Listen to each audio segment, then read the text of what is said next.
சங்கீதம் 26ஆம் அதிகாரம். கர்த்தாவே, என்னை நியாயம் விசாரியும். நான் உத்தமத்திலே நடக்கிறேன். நான் கர்த்தரை நம்பியிருக்கிறேன், ஆகையால் நான் தள்ளாடுவதில்லை. கர்த்தாவே, என்னை பரீட்சித்து என்னைச் சோதித்துப் பாரும். என் உள்ளிந்திரியங்களையும் என் இருதயத்தையும் புடமிட்டுப் பாரும். உம்முடைய கிருபை என் கண்களுக்கு முன்பாக இருக்கிறது. உம்முடைய சத்தியத்திலே நடந்து கொள்ளுகிறேன். வீணரோடே நான் உட்காரவில்லை, வஞ்சகரிடத்தில் நான் சேருவதில்லை. பொல்லாதவர்களின் கூட்டத்தை பகைக்கிறேன், துன்மார்க்கரோடே உட்காரேன். கர்த்தாவே, நான் துதியின் சத்தத்தை தொனிக்க பண்ணி உம்முடைய அதிசயங்களை எல்லாம் விவரிப்பதற்காக.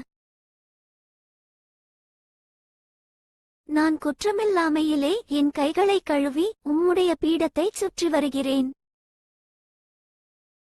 கர்த்தாவே, உமது ஆலயமாகிய வாசஸ்தலத்தையும் உமது மகிமை தங்கிய ஸ்தானத்தையும் வாஞ்சிக்கிறேன். என் ஆத்துமாவை பாவிகளோடும் என் ஜீவனை இரத்தப் பிரியரோடும் கூட வாரிக்கொள்ளாதேயும்.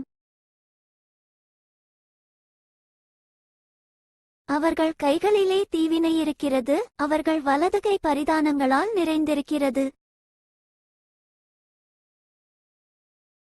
நானோ என் உத்தமத்திலே நடப்பேன், என்னை மீட்டுக்கொண்டு என்மேல் இரக்கமாயிரும். என் கால் செம்மையான இடத்திலே நிற்கிறது, சபைகளிலே நான் கர்த்தரை துதிப்பேன்.